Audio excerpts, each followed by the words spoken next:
Hello and welcome to Spread Book Joy. Today it is my utmost pleasure to review A Storm of Sisters by Michelle Harrison. It's an amazing magical middle grade book and I loved it.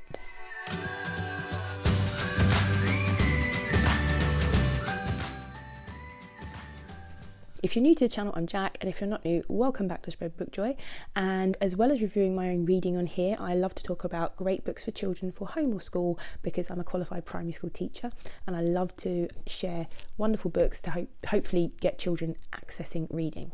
So, one of my absolute favourite series for children, middle grade series, is the Pinch of Magic series by Michelle Harrison.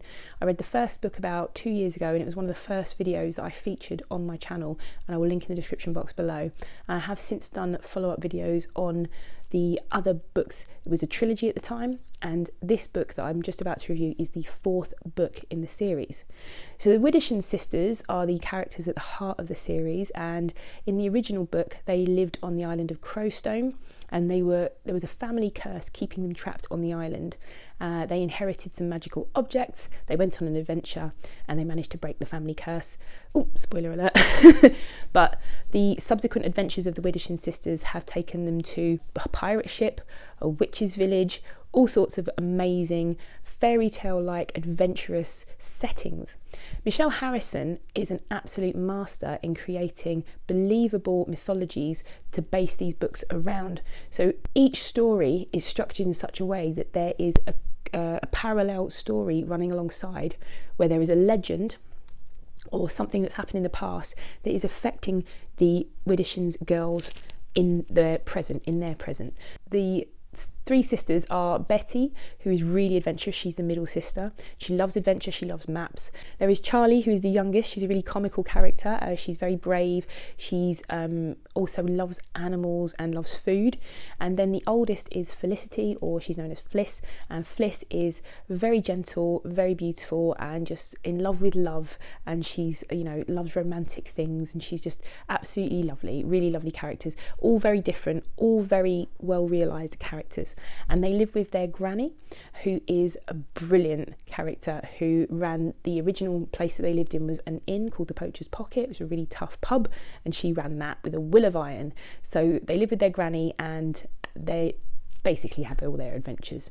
So in the fourth instalment, which is called A Storm of Sisters, the girls find themselves in Wilderness, which is where their father's cousin Clarissa lives alone.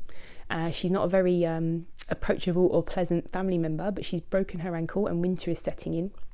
So the sisters and Granny head to Wilderness to help look after her. The town of Wilderness is really remote, and when they're heading there in the carriage won't even take them all the way to Clarissa's house because the roads are so treacherous. It's full of ice and snow, and at one point when they round a bend called Dead Man's Curve, brilliant names of places in this, they spy the town sort of scattered little lights in the snow because everyone's sort of living quite remotely, and they see a lake and they see a building that's very castle-like, and it's so covered in frost that it looks like it's sparkling. So it's all very fairy tale-like imagery. And when they get to Clarissa's, they discover there's a local legend of a highwayman, which involves a highwayman, a ghost and a crystal ball. And I'm not going to say any more because I don't want to do any spoilers, but rest assured this adventure was just delightful. I absolutely lost myself in it reading it, and I do recommend these books for children, but I actually love this as a series of books anyway. So if you're an adult that fancies reading some children's middle grade fiction, this is really well structured and really well written. In my opinion, it's probably one of the best series out there. The mysteries at the heart of all of her books are really tightly plotted, and this one is no exception.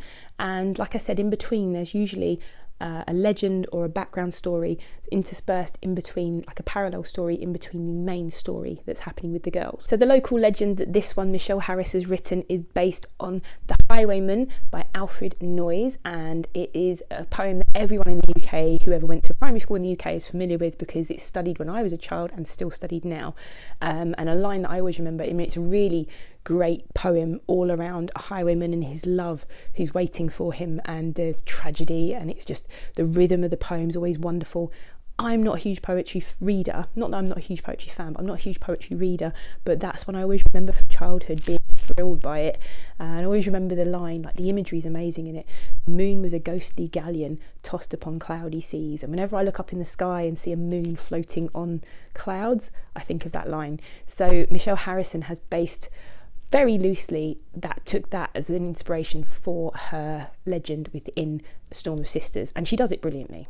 If you've never read the poem The Highwayman by Alfred Noyes, I'm going to leave a link to a video of it being read in the description box below. I would urge you, if you are a teacher or a parent and you do read this with your child, to look at the original poem that was inspiration. Michelle Harrison talks about it in the sort of afterword of the book, that she loved that poem and that's given her a bit of inspiration for the story.